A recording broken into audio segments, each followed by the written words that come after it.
Well, now that we've resolved the knotty question of where religious freedom came from, we're going to discuss the status of religious freedom and really get to the heart of the central question of our symposium: what is so special about religious freedom?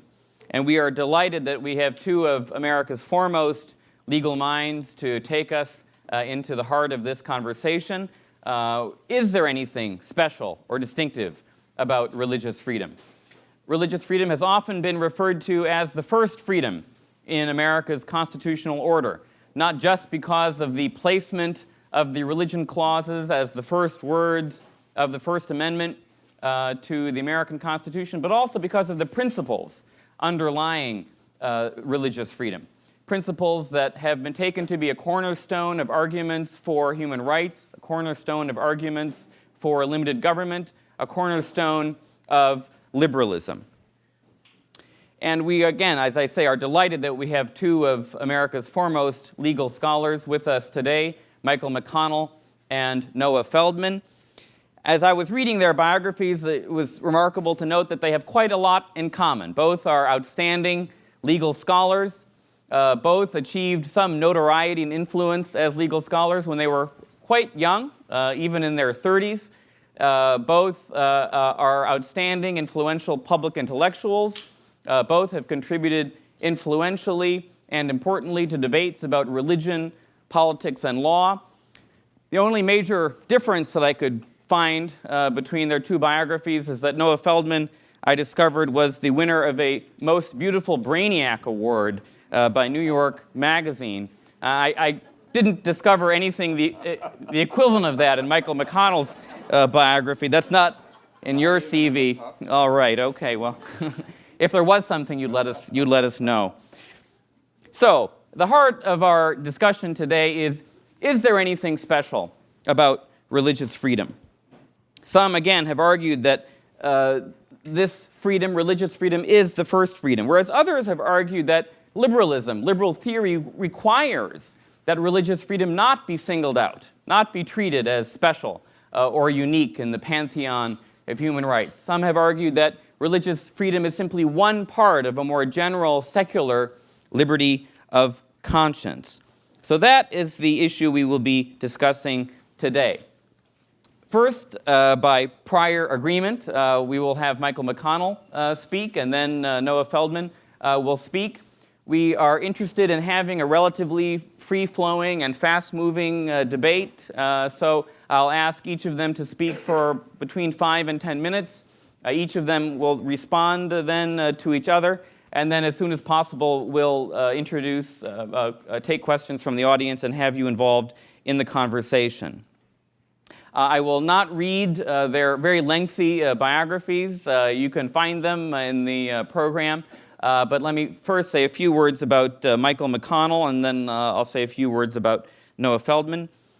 Michael McConnell is Richard and Frances Mallory Professor of Law at Stanford University Law School, educated at Michigan State University and the University of Chicago Law School. He is an accomplished litigator, judge, and professor of law.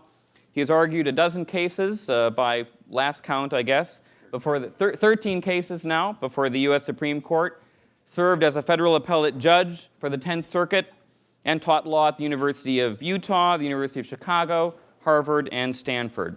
Now retired from the federal bench, he is a professor at Stanford and director of the Stanford Constitutional Law Center. His particular areas of interest and expertise include the issue we'll be discussing today, namely freedom of religion.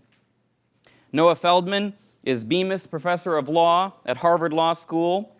He specializes in constitutional studies with an emphasis on the relationship between law and religion, constitutional design, and the history of legal theory. Feldman is the author of 5 books, including a book of particular relevance to today's discussion, Divided by God: America's Church-State Problem and What We Should Do About It. Feldman has also served on the faculty at the New York University Law School. He is a contributing writer to the New York Times Magazine. He holds degrees from Harvard, Oxford, and Yale Law School. So let me now first turn to Professor McConnell and ask him to address the question at hand: do historical investigation and theoretical reflection suggest that religious freedom is special and distinctive, the first freedom, or is it better understood in terms of a broader freedom of conscience or belief? Professor McConnell. Well, thank you for inviting me here. I'd like just to begin by pointing out that this is not a new subject, that many problems we worry about today never occurred to the framers. They didn't, for example, argue about the regulation of violent video games. But they did argue about this. In the debates in the first Congress over what is now our First Amendment, there were considerations of versions that would have protected a liberty of conscience or a free exercise of religion, and sometimes both. Actually, James Madison's original draft would have separately protected free exercise of religion and liberty of conscience.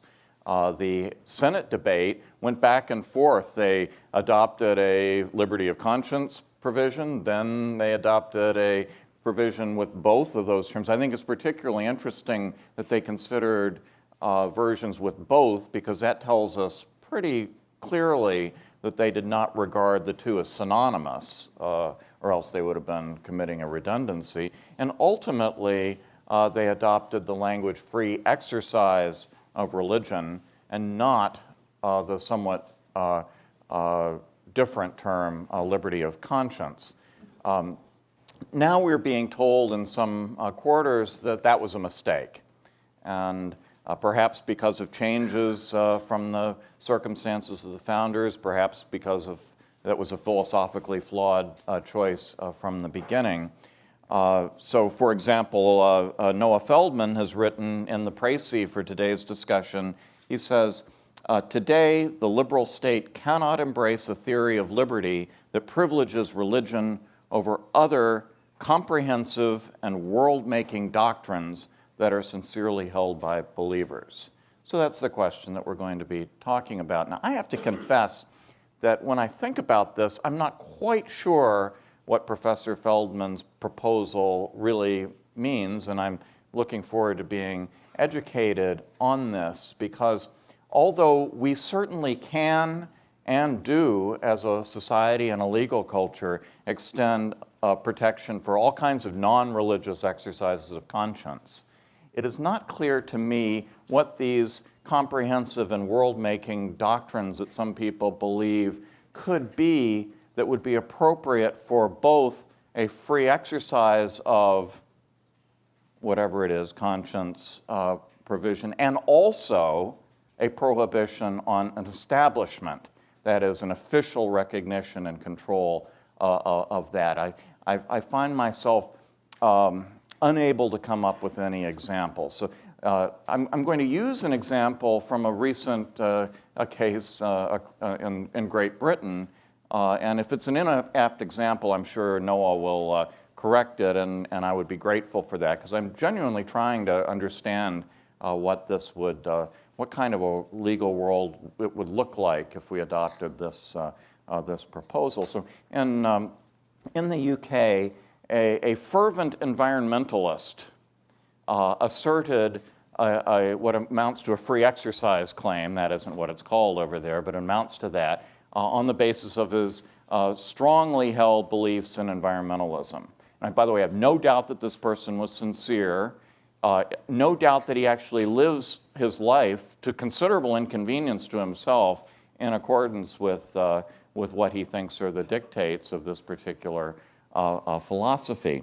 And so I want to think about that as an example of what a comprehensive and earth-making doctrine might look like.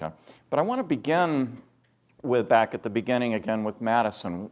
What is it about religion that made the framers think that they should be treating it as a different phenomenon? And I think the key point was in Madison's Memorial and Remonstrance, where he says that the civil magistrate is not a competent judge of religious truth, right? That they can't tell you that your religion is false, they can't tell me that my religion is true, it's none of the government's business. It's sort of outside of their jurisdiction to evaluate truth claims with respect to to religion. And so as an abstract proposition, I'm not committed to the view that there is nothing else that the government is an incompetent judge of truth about, although I have my doubts. But just as a thought experiment, let's take Madison's sentence: the civil magistrate is not a competent judge of fill in the blank. And let's try environmentalism, right, as in our UK example. If it were so that the civil magistrate is not a competent judge of the truth of environmental claims, I don't think we could have an environmental protection agency. I don't think we could have debates in Congress over cap and trade and whether global warming is scientific truth or not. I don't think we could have the public schools encouraging an environmental ethic for our children. It seems to me inconceivable that at least this particular example of a world-changing, sincerely held view could be treated as we do treat religion in the First Amendment. And I actually cannot think of any other examples of something that would work this way, because it isn't that our First Amendment privileges religion exactly. It's that our Constitution fences off religion as something that is none of the government's business. And very hard to apply that to other doctrines and ideologies. So, and it seems to me that it may be even more important today to have this distinction than it was back at the time of the framing, that far from changes in American life pointing to watering down this distinction, that the changes that we have seen, increased diversity, and especially the coming to our shores of people of religions, many of which have very strong demands that are contrary to standard American practices, that this makes an idea of free exercise of religion even more important than it was. And I believe that even atheists and agnostics believe that religion is special. If a public university teacher, professor, expounds on his views about politics, or about sexual practices, or about the standards of artistic excellence, right, or about the environment, students might grumble, right, at the professor going on a little bit too long about his own opinions about things, but they will not think that their rights have been violated. But if that professor gives testimony as to the reasons behind his faith in the Lord Jesus Christ, and why that ought to be the central idea that they take out of the class, I'm guessing over 90% of them will be in complaining to the dean the next morning. The dean will come in, will reprimand the professor, and it will all be shut down. That's because even atheists and agnostics recognize that the use of state power, such as the pulpit of a public university professor, it's not appropriate to be used for the advancement of ideas about religious truth, even though it may be used for advancement of various other kinds of controversial truths and propositions that we disagree about. Thank you, Professor McConnell. Professor Feldman. Thank you very much. Thanks to all of you for coming, and thank you, Tim, for having me. I'm very honored always to have a chance to appear with Professor and Judge Michael McConnell, who's you said that our careers are in some ways similar. That's a compliment to me, but it's also not a coincidence. I've been trying to emulate Professor McConnell throughout my professional career, so that's how it comes out when you're working hard at it. I didn't think I would start by trying to outflank Michael to the right, but I'll start by doing that. I believe, and I thought that he believed, that if a professor at a public university espoused religious beliefs that he held to be true, that would be perfectly constitutionally permissible, not only if he began by saying, these are my personal beliefs, but even if he said, I believe these things to be true, and let's say I'm teaching a course in philosophy, I intend to teach true things in this class. Now, in order to contextualize the disagreement between us, such as there is, I just want to provide a little bit of background. The first piece of relevant background is that on the historical question that Tim posed, I am in total agreement with Professor McConnell. There's no doubt that James Madison, taking him as one representative figure, most important representative figure in framing the religion clauses, thought that religion was special. I don't doubt that for a moment. I also don't think that we can order our constitutional affairs today in just the way that James Madison wanted us to. And I would point to the rest of the First Amendment, the part about freedom of speech, as a good example of this. There's no judge in the last century on the US Supreme Court who treated the free speech clause as though it meant what the framers thought it should mean, because they thought, we know now, that it meant very little indeed. And in fact, when you teach a class on free speech, you start in the very beginning of the 20th century because there really isn't any free speech law prior to that point. It's not, by the way, that the founding fathers weren't thinking about the freedom of speech. They did think about that too. It's just that their conception of what the state ought to be prohibited from limiting was extremely different, much, much more restrictive than ours is today. So I was telling myself before he came out that I have to promise you that two law professors won't subject you to a debate about originalism. There's nothing more painful, and I don't want to subject you to that. But I think it's important to contextualize and offer, just as an initial observation, that I'm not speaking in the terms of what the original meaning of the Constitution was, but rather in terms of what the most attractive justification for what our constitutional institution should do today ought to be. The second point of clarification has to do with what would be a comprehensive worldview of a kind that ought to be treated similar to religion. And there I'll just name the most important one. It's called the love of wisdom, or philosophy. The tension between, the disagreements between, the relation between what is sometimes called for short Athens and what is sometimes called for short Jerusalem is a central question in the Western intellectual tradition. Sometimes I think it's the central question. And it is wholly implicated in the debate that we are having. It's not some obscure or new or ill-defined set of views that I have in mind when I say that comprehensive worldviews ought in principle to be entitled to the same protection as religiously held comprehensive worldviews. It is a set of views, each of which could be identified with, broadly speaking, philosophy. And I don't mean philosophy in any narrow sense, but philosophy in the way that the Athenians thought of it, that is to say, as a way of seeing and encountering the world, and indeed as an intellectual tradition which has made tremendous contributions to religious thought over the years, and has, of course, itself been influenced by religious thought. So that's what we're talking about. Environmentalism might or might not turn out to be a plausible example of a philosophical view like this. I suspect it probably would. In fact, I think it's actually pretty difficult to look at the environmental movement as it exists globally today from a sociological standpoint and not identify it with religion.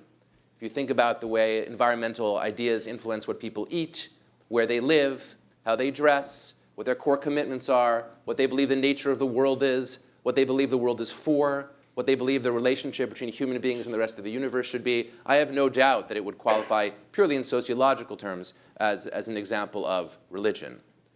Now, this leads to the substance of Professor McConnell's objection to this view, at least the one that he's just posed. And I'm sure there are others, and I'm sure we'll hear those too, which is that we have two parts to our religion jurisprudence, to our constitutional requirements of religion. One is the free exercise of religion, where religion is given protection, arguably special protection.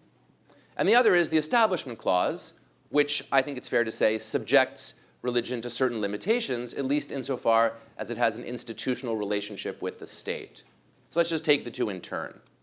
Start with the free exercise of religion. So the view that I'm advocating would say that just as the state cannot suppress a belief or the expression of a belief or a practice connected to a belief that is derived from religious principles, similarly, it could not suppress either that belief or the expression of that belief when it came to the expression of philosophical principles. Now, if that were all that the free exercise clause required, my guess is that Professor McConnell would agree with me. And in fact, the free speech clause of the Constitution, as it has evolved, not at all how the framers imagined it, but as it has evolved, would provide a lot of the same protections today. On Professor McConnell's view, though, the free exercise clause ought to do more than that.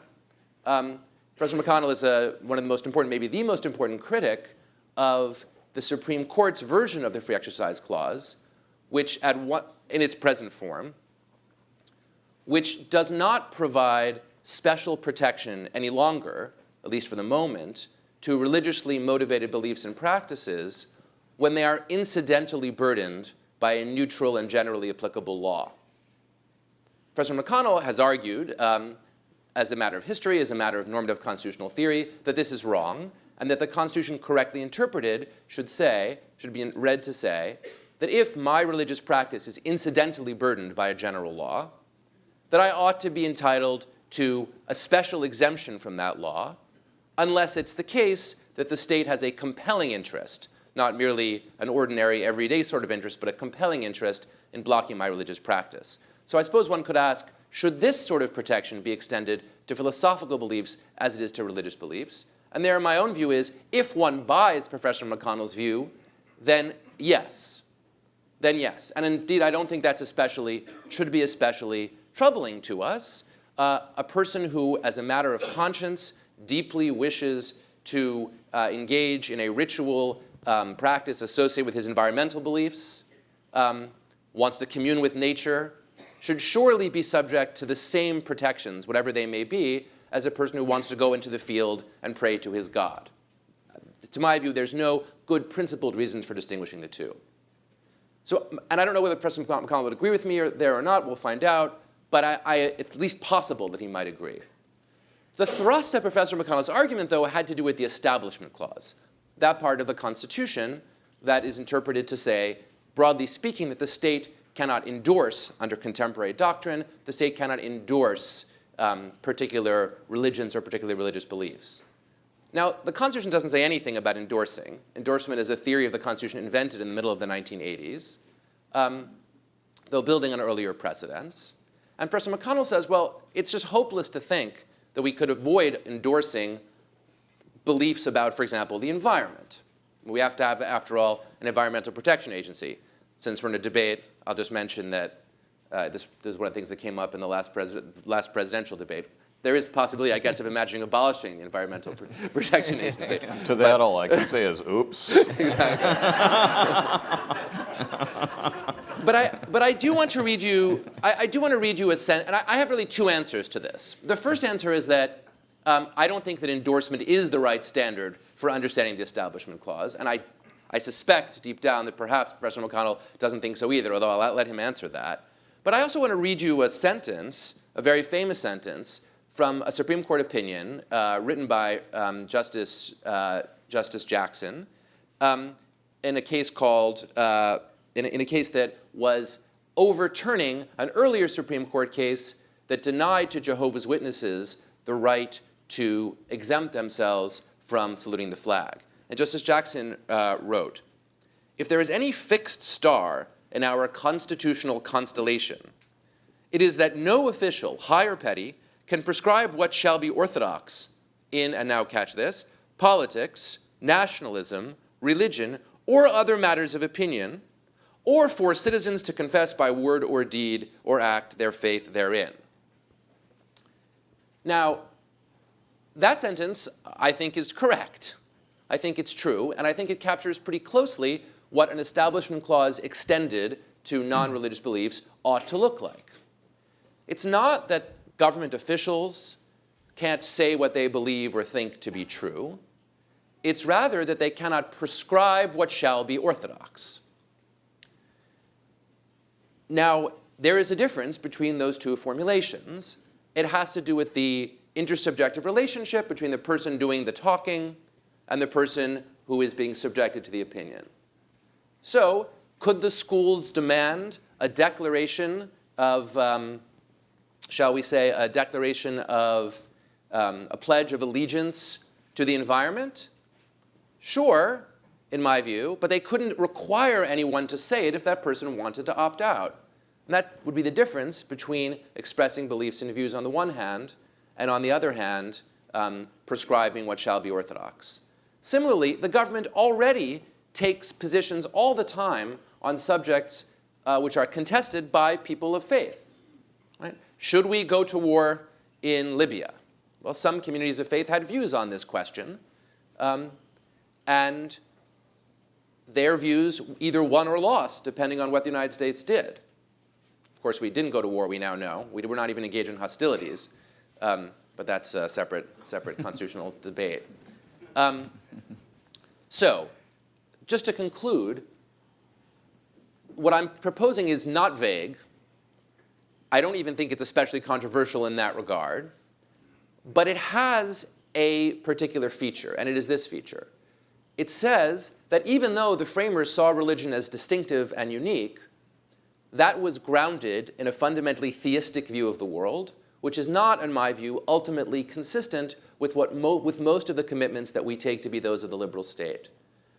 Religion should not get any less protection than the framers gave it, but religion, the kinds of protection that they imagined for religion, should similarly be given to deeply held, sincerely held, and let me add, conscientiously held philosophical beliefs. Thank you, Professor Feldman. Professor McConnell, what say you? So first, as a matter of method and what difference does history make? Some people may be originalists for whom the history decides, others may not. As to those who do not, the important point here is to know what has been the American tradition. It started out distinguishing between religion and other worldviews. It has continued that way. Whatever one may think of the strength of the metaphor of the wall of separation between church and state, I don't think wall is a very good metaphor, but the notion that church and state are the things that are not to be combined is something that has been with us ever since and to this day. And so the important thing here is that those who say that a liberal state cannot draw this distinction are either proposing a quite significant change in our practices, or perhaps they're suggesting that we don't have a liberal state at all because we have maintained that distinction. That seems, at least I would say, surely liberal principle offers more different avenues for dealing with this problem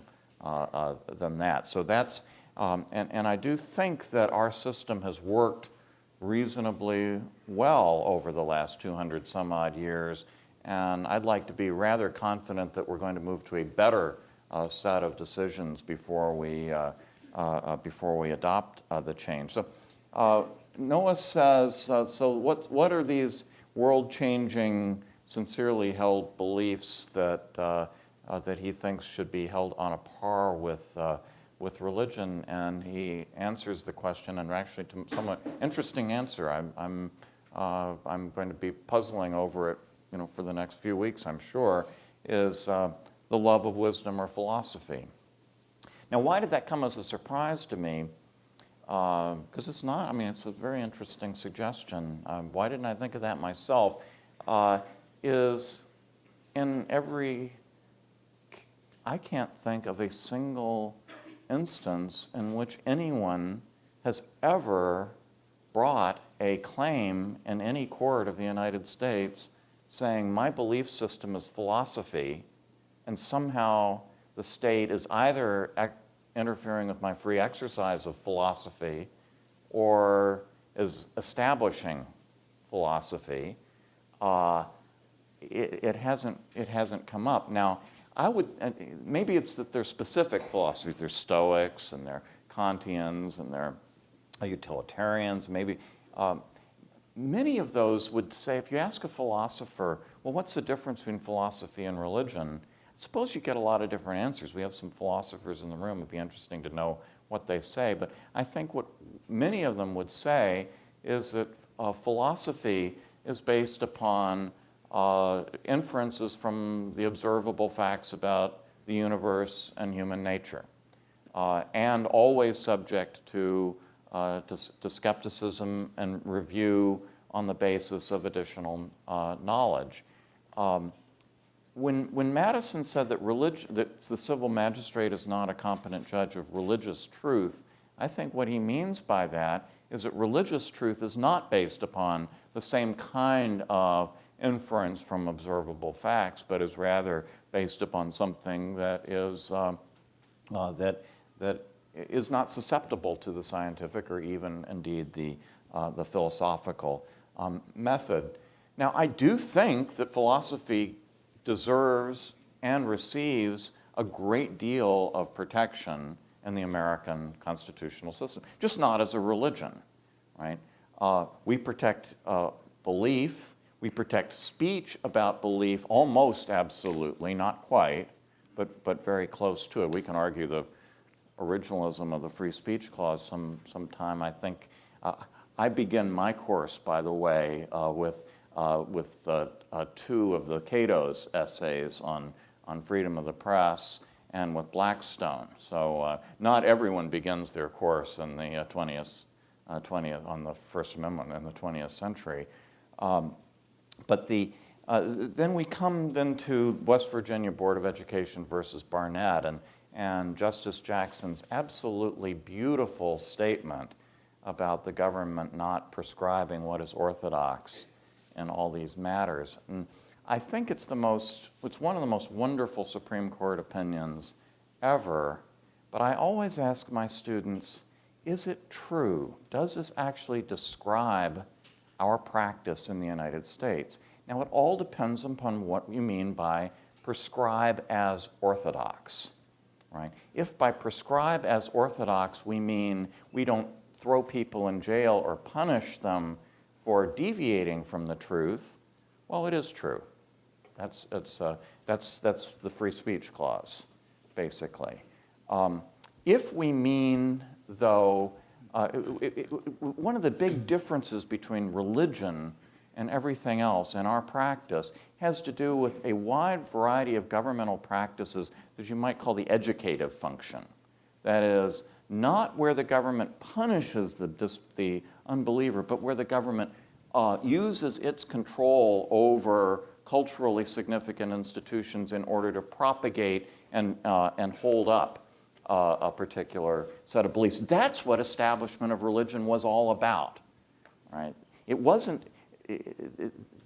That's what the established church was. If you read Hobbes, that's what he is advocating. He talks about teachers, right? That's what establishment is for the government to be able to try to bring up and encourage and inculcate a particular set of doctrines. And if that's what Justice Jackson meant by prescribe as orthodox, I don't think that his statement is true, because we do prescribe as orthodox in the sense of using culturally important governmental institutions like public schools. We use that to inculcate patriotism, environmental ethics, racial and gender equality norms, not smoking, right? We do this with respect to so many things. We don't do it, though, with respect to religion. It's the biggest difference between religion and other worldviews, and it would be quite a change if we abandon the distinction. Professor Feldman? I guess what I would love to do is to press on you, Professor McConnell, to say more about on what justification the state could treat religion differently from philosophically committed views, other than the historically contingent fact of their presence in the Constitution. So I don't mean to weaken that argument. That's a meaningful argument. But I wonder what the other justifications are. Let me just trot out what seem to me the two most obvious and say what I think is wrong with them. So the first would be the idea that the state should treat religion differently from other things when it comes both to granting it special rights and also subjecting it to certain disabilities, because religion is in some sense true. Now, I think that's troubling from several different directions. First, it assumes there is one thing that religion teaches, and that seems implausible on its face. Many different religions teach many different things, some of which are substantively in direct contradiction to one another. And if we're not meant to choose which among those things is true, then it seems implausible that our basis for protecting religion especially is its truth. If, on the other hand, we did believe that religion had a specific content, we could identify the content of that which is religion, and that that thing was true, especially true, then I don't think that the liberal state should commit itself to protecting that thing on the grounds of its truth, because that commits the liberal state to a theistic belief, to a belief in, assuming that the definition of religion were theistic, to a belief in the value of religion on the grounds of its own truth. That, in turn, would, in my view, violate the obligation that the liberal state, I believe, has to make commitment to its beliefs and values available to all of its citizens, including those citizens who do not possess any religious belief. So that's a direction that I wouldn't be happy with. An alternative direction to say is that the state should provide special protection to religion and also deny it certain privileges because it's better for the state that way. This is Erastianism in the case of established religion, classically the view that the state should aid religion because it will serve the state's interests. But of course, Erastianism doesn't have to be limited to helping religion. You could have the Erastian view, you might call it the counter-Erastian view, but it would still be the same notion, that the state should deny religion special privileges because religion is especially dangerous or has especially bad and pernicious effects. One hears this view frequently among the new atheists, and since there's very little in the new atheists that's new, one is unsurprised to see it already in the Enlightenment very clearly. Even Jefferson, not the early Jefferson, but Jefferson after 1800, after there had been a presidential election in which he had been campaigned against in the northeastern states on the grounds that he was an atheist, shifted his views to this sort of anti-religious position. In fact, the two main arguments against him were that he was an atheist and that he's having an affair with Sally Hemings. As we know, the latter was true, and I think it's entirely possible that the former was as well. Similarly, one could say that religion should be specially protected because it uniquely provides special benefits to the human person. And this is a version of the argument that it's a form of Erastianism because it imagines that the state should promote these special benefits. The state should promote, let's say, human fulfillment. And religion is especially good for human fulfillment. So in that sense, it serves the interests of the state.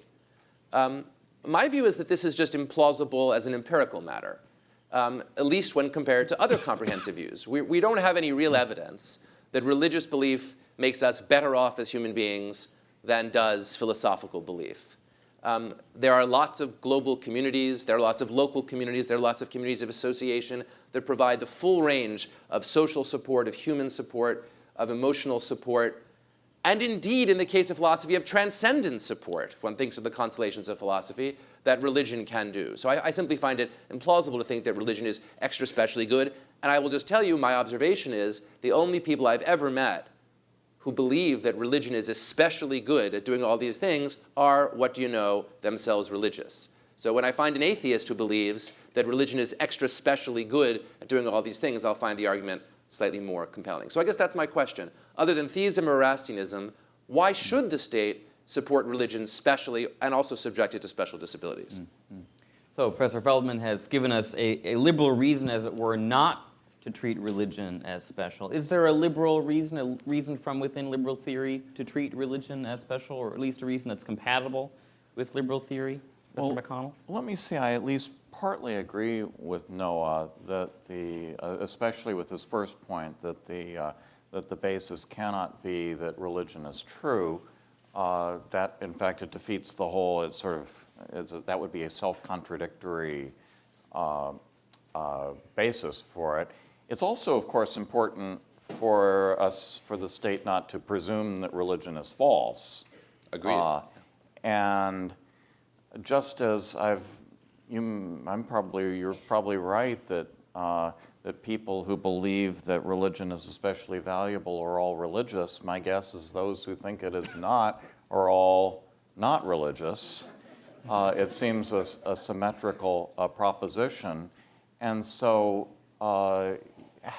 if we want the state to be agnostic, and by agnostic I don't mean the actual agnostic view that it is impossible to know whether there is a God, but a kind of agnosticism about agnosticism, which is to say either we can't tell, or that is the state can't tell, or at least it's none of our business to try. And that means that religion might be true. And I would think even an atheist citizen looking around can see that some of his fellow citizens believe this to be true, and those who do believe it to be true believe it to be the most important thing. Right? Something and a source of authority which is superior even to the state. That's both what makes religion valuable. It's also what makes religion dangerous. I mean, that's why Hobbes said that the sovereign must have control over what is being taught in the name of religion, is precisely because it states the highest form of authority. And so if this is true, if it is possible that religion is true, that means we have fellow citizens who have demands upon them that we may not have. Right? And it seems to me that just as a childless person might well recognize the importance of legal protections for parents, I think a religionless person is perfectly capable of understanding the importance of protection for religious people. It puts them to a kind of conflicts between law, the two types of authority, put them to a kind of conscientious conflict which we don't really see elsewhere. But why do you say that? That's the bit. I mean, take Antigone, conflicted between burying her father and rather her brother, and the command of the state in the form of her father that she not do so. Her conflict can be depicted as a religious conflict, and indeed there are moments in the various versions of Antigone where it sounds that way, or it can be depicted as a philosophical conflict, either in which her philosophical commitment is to her brother. Either way, the conflict is just as real. It's no less real if it's not from religion. My goodness, I would have thought of Antigone as sort of the first free exercise case. And one can, but one need not. From a non-religious, totally material point of view, the carcass is a carcass.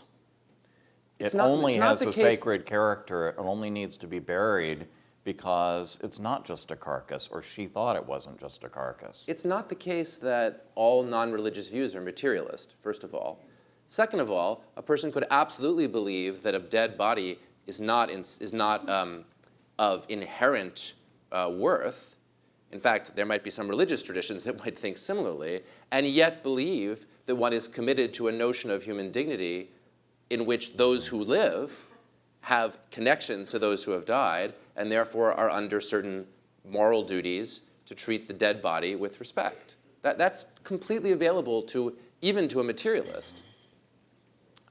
And again, I think that our society extends a great deal of protection to non-religious forms of conscience, and maybe this would be an example, but it doesn't do so constitutionally, and it doesn't do so in this interesting sort of double-barreled way, which simply takes the state out of second-guessing certain propositions that people hold.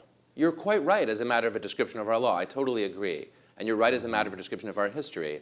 I think, however, the evolution has actually been in the direction that I'm describing. So when you spoke of the protections, for example, coming from the free speech clause, I couldn't agree with you more. the free speech clause did not afford these particular kinds of protections in the 18th century. It came to do so, and one of the reasons that it did was our growing recognition that people can deeply feel committed to certain things that matter to them tremendously, even if those things are not religious. That's a direction in which our thought has moved. And I think it's a reasonable direction in which our thought has moved, and I think it's a defensible direction. And I think our law has reflected that trend. And what I'm calling for is simply the continuation of that trend to what seems to be a logically imperative view. Now, I recognize that legal change is slow, legal change is gradual. Law must struggle to some extent against given principles and rules, like the written text of the Constitution or like the meaning of it that it held in the 18th century. And yet our constitutional tradition is extremely flexible. It has evolved in this direction. And I'm suggesting that if we were setting a course for the future, this would be the desirable course to follow. And what's more, I'm suggesting there isn't a strong theoretical reason not to proceed in this way. That there might be some practical challenges, I concede it. That we haven't been there, I conceded too. But that we ought to go there is the point that I'm pressing.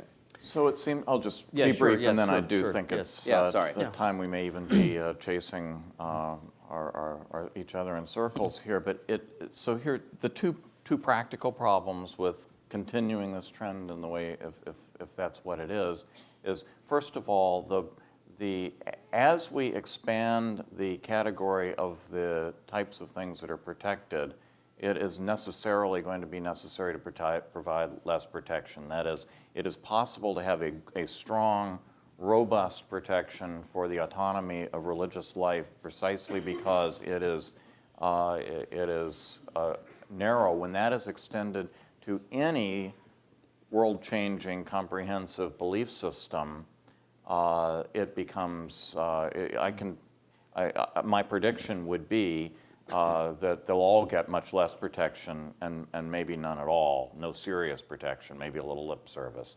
But secondly, on the establishment side, I don't see how our government can operate without making judgments about the truths of many of these other comprehensive worldviews. I don't want our legislators, when they contemplate legislation, to ask themselves, does this comport with, Presbyterian doctrine? Sorry to the Presbyterian lobbyists in the room, but that's what I think.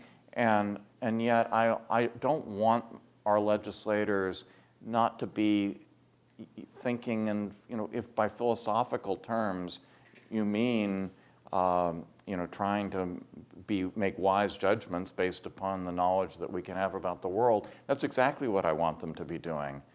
So can I just say one more thing before we open it up? Briefly, I actually do want, and again, here we've reversed ourselves in some interesting way. I don't think we're chasing our tail, we're working our views out.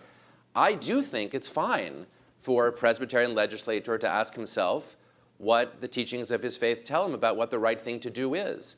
And I think it's fine for someone to ask himself the same question in philosophical terms.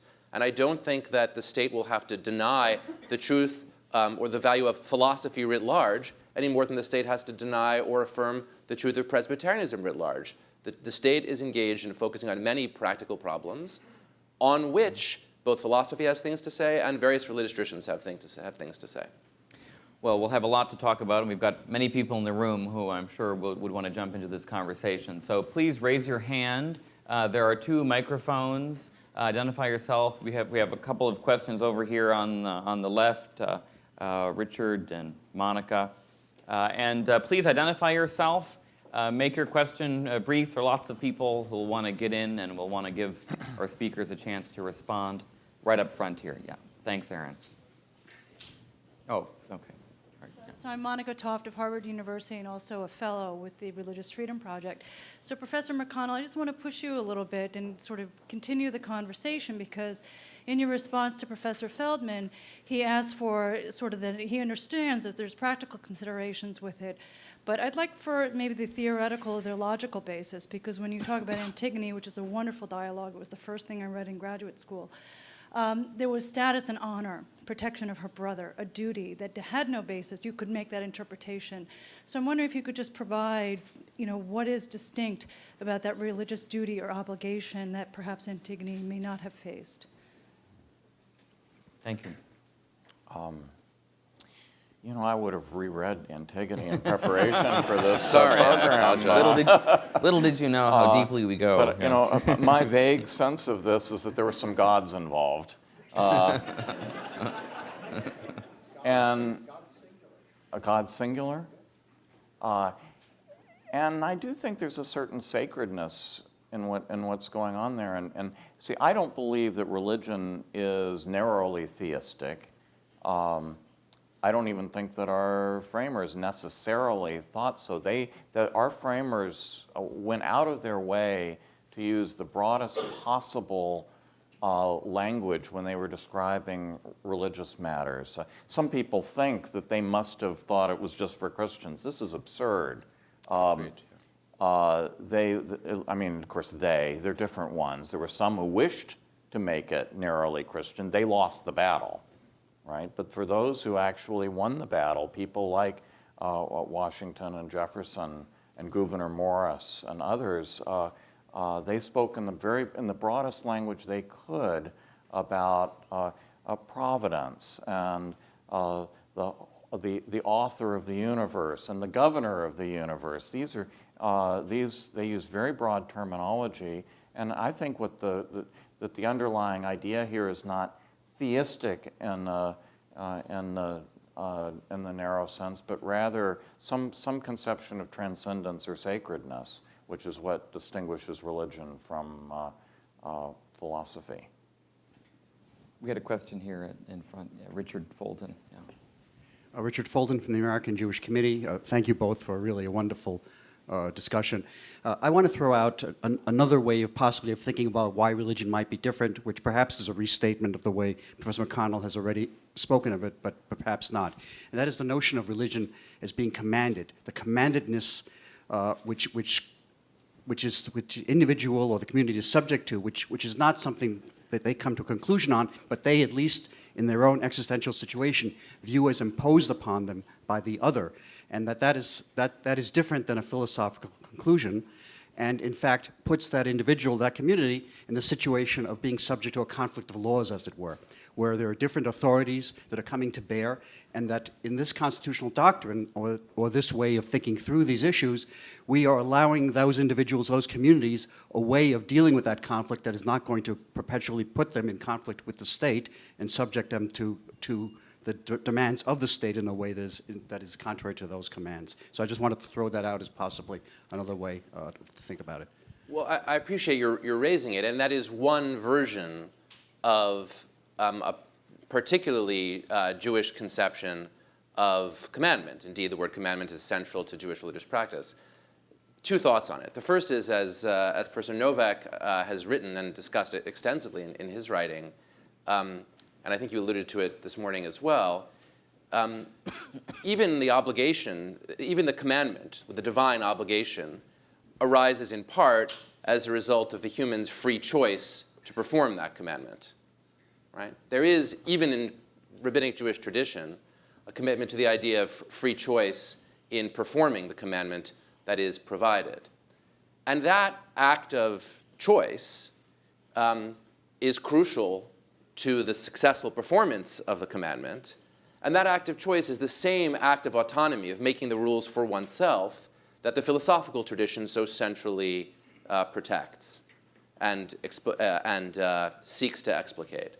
I would add that in many other religious traditions, the idea of the individual as making an autonomous choice to believe or to act is also in play. So the first suggestion I want to offer is that even the religious tradition is less univocal on a commandment picture than one might think. My second argument would be that even if one were to accept that the religious believer is heteronymous, he does not make law for himself. As you yourself said, law is given by the other. Even if one were to accept that sort of view, it's not obvious to me that his position, the believer's position or her position, would be any more worthy of respect than that of a person who believed that he had chosen something, a philosophical view, and was therefore obligated by it by virtue of his choice. Again, even religious traditions acknowledge the possibility that one could, by an oath or by another act of commitment, cause oneself to be bound. Well, once I've caused myself to be bound, I'm bound. So it doesn't matter from the standpoint of whether the state should infringe on my ability to perform my action, whether I'm bound because God ordered me to be bound, whether I'm bound because I committed myself to being bound. What matters is that I feel bound. And there are plenty of philosophical figures, Socrates only being the most obvious, who themselves, as a result of what they take to be an obligatory, binding commitment, very important for them that it be autonomous rather than heteronomous, but leave that to one side, feel that they have to act in a certain way, and then the state tries to tell them to act in a different way or punishes them for so acting, and they accept the consequences. I just don't think it's not a special argument for the religious person who says, God made me. The person who is a philosopher could say, philosophy makes me, the truth makes me, my obligation to the truth makes me.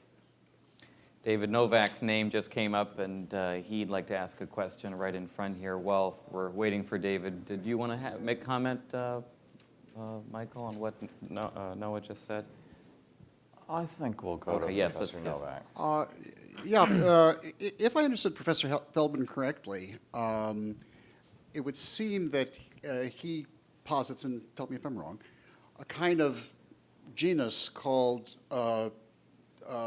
ultimate commitments, or comprehensive worldviews in a kind of Rawlsian sense. And then there are species thereof. There's one species that's religion and one species that's philosophy. And therefore, we shouldn't privilege one rather than the other. However, I think there's a fundamental difference, and I think that the difference between religion and philosophy is not just specific, but generic.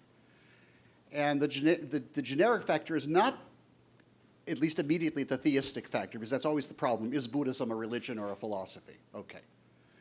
But the generic difference is the difference of what one could conceive to be culture.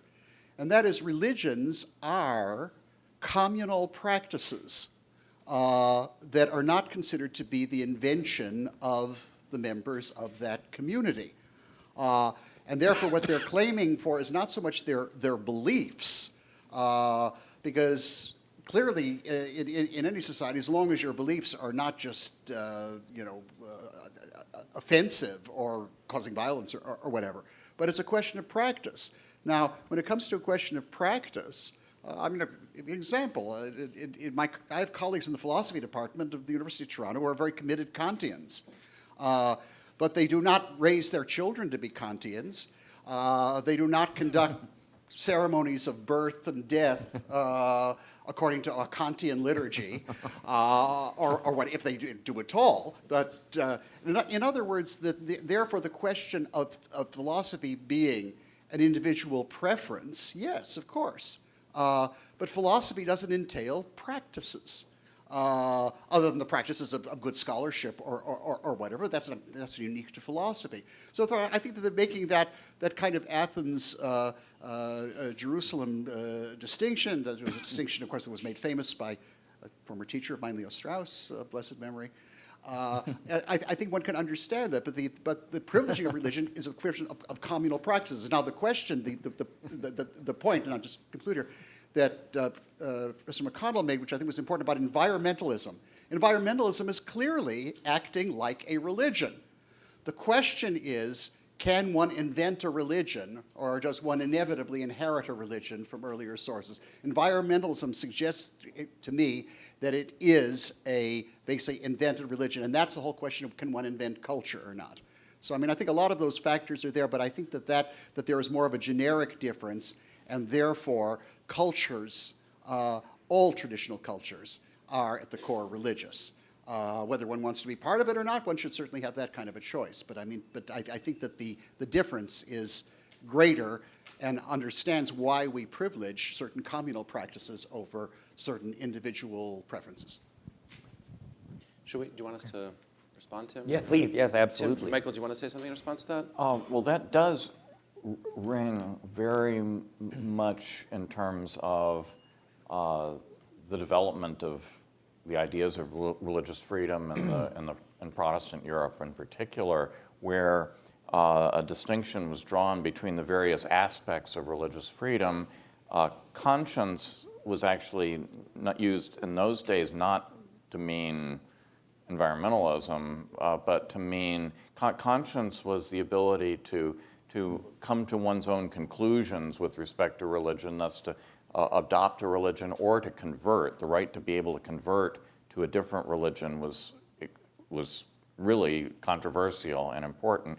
Then there was what they called free exercise of religion, meant the manifestation of religion principally through the preaching of the word and the administration of the sacraments. But that's part of what Professor Novak is talking about as practice, which is not quite the same thing as conscience, because a lot of what we do in practice isn't actually right and wrong. It's not moral. I don't think it's, whether you sprinkle or immerse your children in the form in baptism is not a moral question, right? It's a question of religious practice and tradition. And then the third category of religious freedom was what they called freedom of the church. And this meant the ability of the community to be able to adopt its own structure, doctrine, leadership, and so forth. And this is, I think, when you bring the three of those together, it's a richer understanding of freedom of religion than this sort of individualistic model that I think Noah and I have been falling into. Well, I disagree with several different things that Professor Novak said, but I'll just name a few of them briefly. So first of all, you can have a religion without rituals.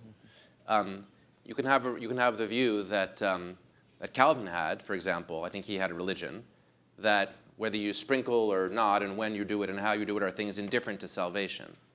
That God has freed us from the obligation to follow the law with respect to those rituals. That's a religion. Calvinism. It's not Judaism, but it is a religion. Similarly, one can have a comprehensive culture with no religious content that is deeply meaningful, that one has inherited from the past. And you say that perhaps all cultures are religious at their core, but I'm not convinced that French culture is religious at its core. I think that the eating of baguette in the morning or a croissant in the morning and then a baguette at lunch is central to French culture. Look at the way France votes, acts, behaves. Look at how angry the French are that they have people who live in their country who are themselves, of course, French citizens who are not culturally French because they eat a different bread at lunch, right? I mean, that's culture, that's profound, that's comprehensive. It's not religious. So I don't think that the association of culture and religion is other than something that sometimes happens. And there can be religions that are best conceptualized as civilizations. That's one way to think about some religions. I think the notion of Judaism as civilization is a rich and fascinating idea. It's not true of all civilizations. It's not true of all religions. If there is another question, yes, right here in the middle there. While the microphone moves, let me just raise a contemporary case. We talked earlier about an ancient case of religious liberty versus state authority, Antigone. There's now a case before the Supreme Court involving the Hosanna Tabor Evangelical Lutheran Church, which in a way gets to the heart of some of the disagreements, I take it, between Professor Feldman and Professor McConnell. I would like both of you to speak to that case briefly. The Obama administration has argued before the court that the church, in its hiring practices, should be treated essentially the same as any other entity, religious or non-religious, whereas you, Professor McConnell, you've offered an amicus brief to the court, argue that that is inadequate, that there are special liberties and freedoms in play. Would you both like to care to comment on that case? Sure, I do think the case be a nice way of exploring our differences here. For those who aren't familiar with the case, it involves a small Lutheran school and a teacher at the school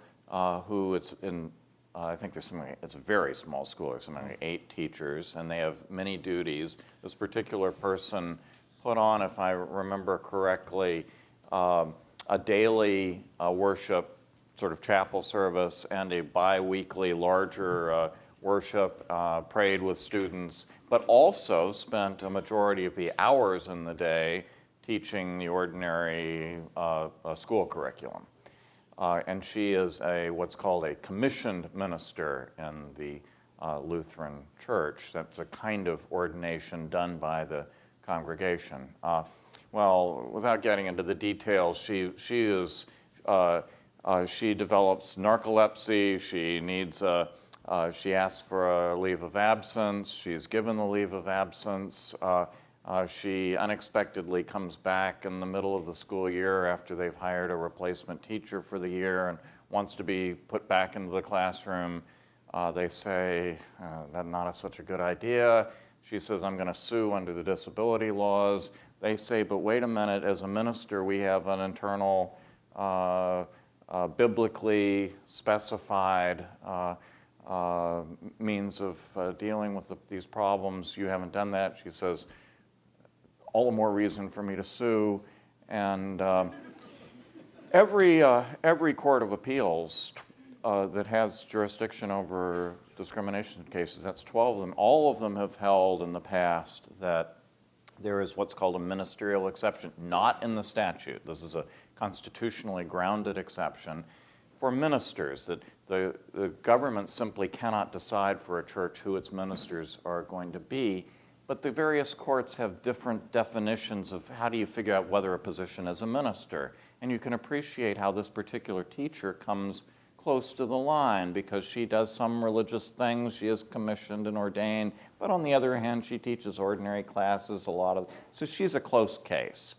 And so the case is going up through the courts, and they petition on the question of how do you define a minister for purposes of the ministerial exception. Gets up there, and then to a lot of people's surprise, my surprise, the Department of Justice files a brief saying there is no such thing as a ministerial exception. All the 12 courts of appeals got it wrong, and so she should lose. And so it has become a very big case over whether churches and synagogues and mosques and other religious organizations have the right to hire and fire their clergy without second guessing from the state. And I suppose the view, I don't want to press the view on Noah, but I would suppose that if you treat it just like any other organization, you might say, well, the churches are like the Boy Scouts, and they have a right to make sure that their leaders don't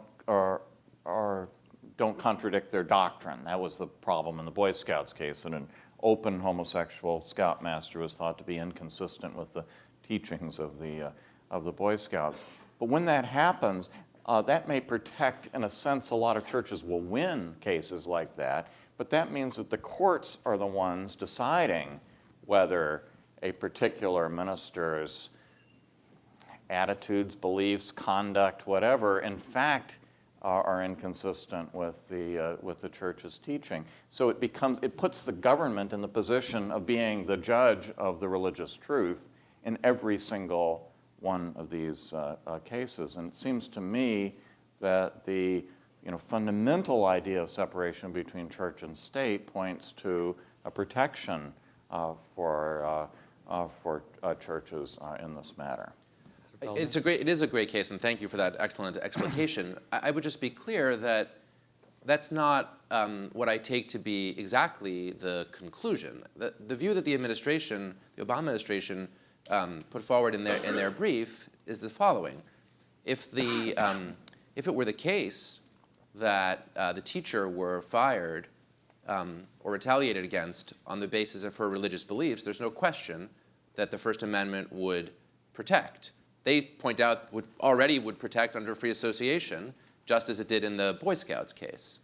The question is whether, in a situation where, imagine for the sake of argument, because that's the way the procedural posture is framed, imagine for the sake of argument she was fired because she had narcolepsy.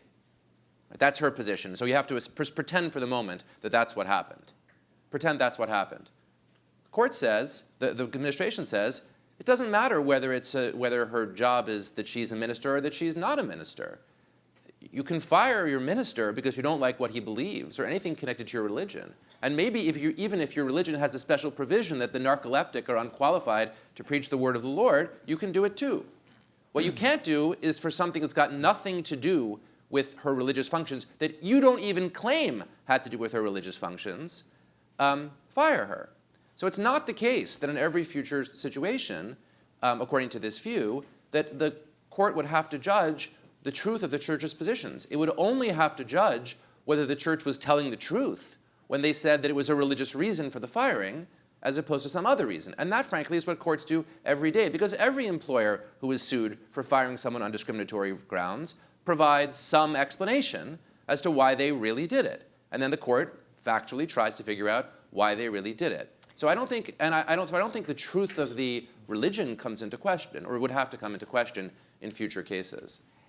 But therein lies the problem, because employers say, this is why we fired the person, and the discriminated against the claimant then says, that's just a pretext. As you say, is the church telling the truth about why it fires? That's a pretext. How do courts decide whether employers' reasons are pretextual? Well, they look to see, well, how consistent have they been?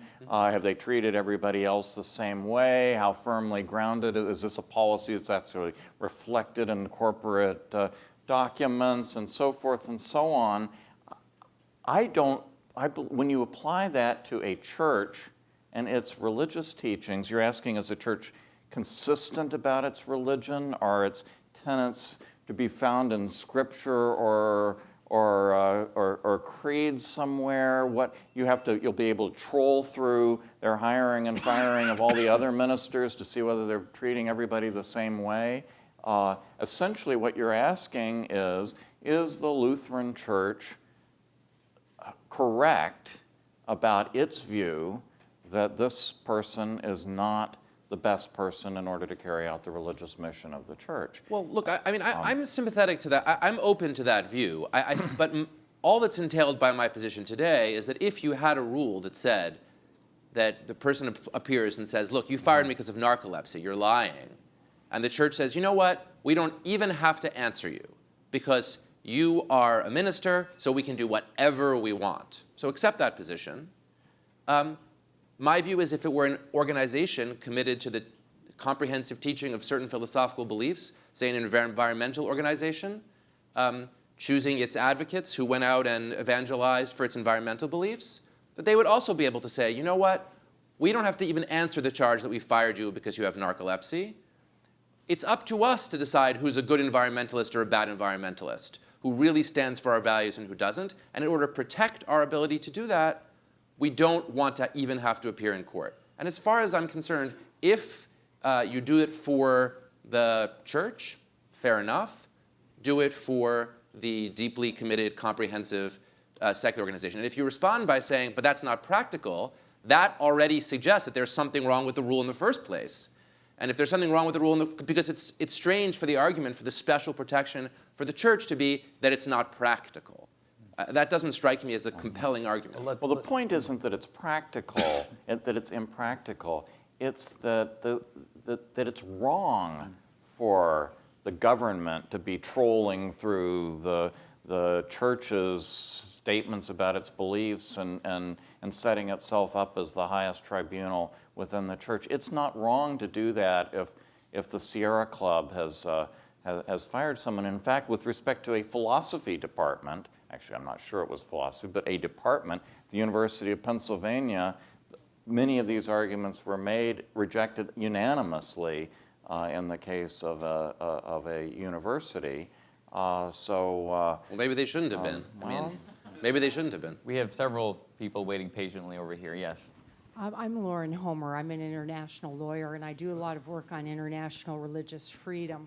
And I wanted to kind of go back to some of the premises of this discussion.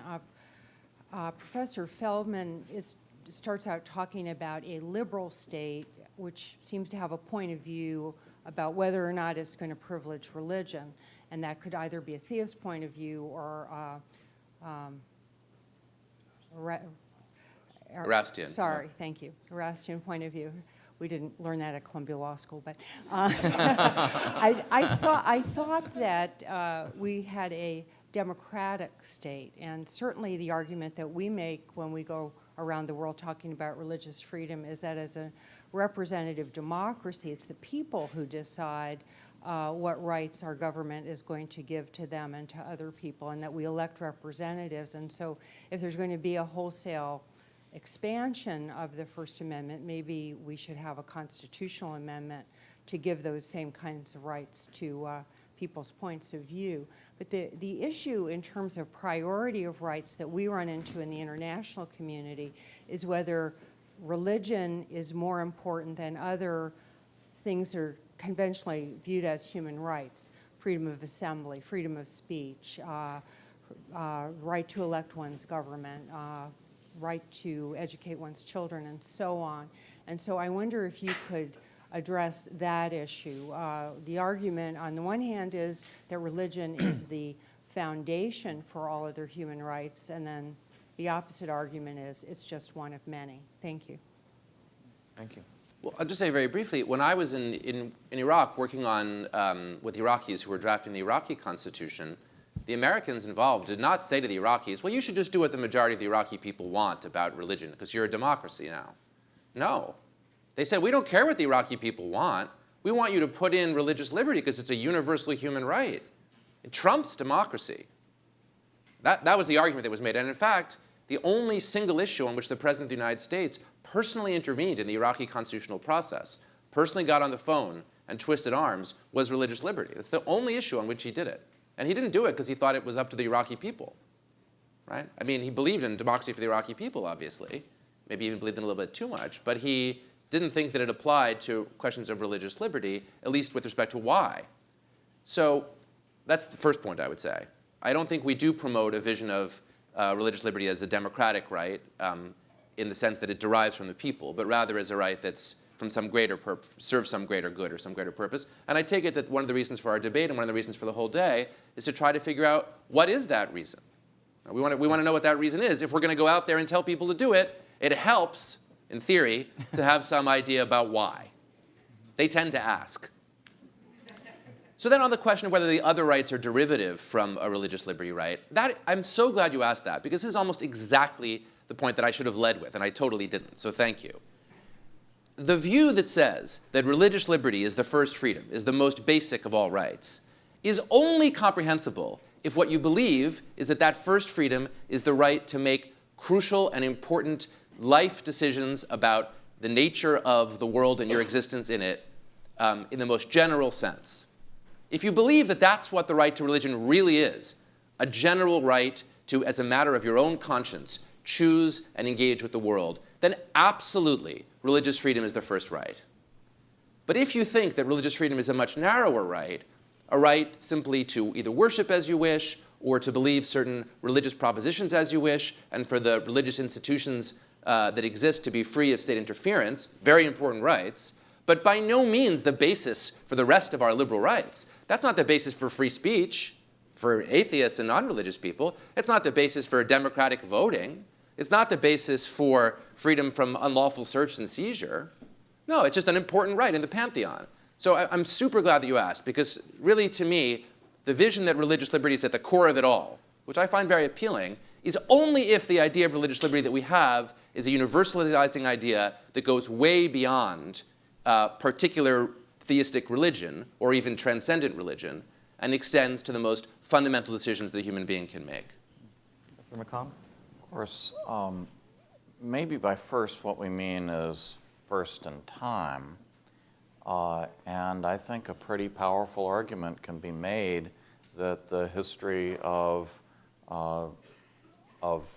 civil liberties in the West begins with the conflict between church and state in the West. That at a time when governments asserted, a sort of an omnicompetence with respect to society, there was this uncomfortable fact that there was one institution that wasn't completely under their control, and this was especially true after the breakup of the Roman Empire, when you have separate countries around the world. Each of those kings would have dearly loved to have complete control, but there was this pesky problem that Rome wasn't within their jurisdiction, and so all through Europe you have these conflicts between emperors and kings on the one hand, and popes who asserted the ability to be able to name their bishops within those countries. And naming a bishop is not a trivial matter. That meant an ability of the Pope in Rome to be able to control the most important cultural influence in the state. That's why Hobbes was infuriated by this notion. The king should have control because one of the important aspects of sovereignty is to be able to control what people learn to say. Well, and then when the printing press is invented, the first thing that the king does in England is he says, you can't have a printing press unless you get a license from me, and I'm not going to give you a license unless you only print the stuff that supports our regime. And who were the ones who first opposed that were people who were trying to print the Bible in the vernacular and were printing religious tracts that departed from the king's views on religion. And as these things happen, I don't want to go through the whole sort of history of Western civil liberties, but basically the idea of religion was the battering ram that destroyed the fortress of authoritarian government. And in those breaches come civil liberties for everyone. So it isn't just the religious publications that are able to print freely, but everyone is able to print freely. It isn't just religious institutions that have a certain degree of autonomy, but there can be a robust civil society. Now, this is, in a sense, Noah's point, right? Because he likes the fact that everybody else has come in thereafter. But I would say that there was something about religion that really mattered in the fact that it was first. And I think it has something to do with the anthropology of the human being, that human beings, not everyone is religious, of course.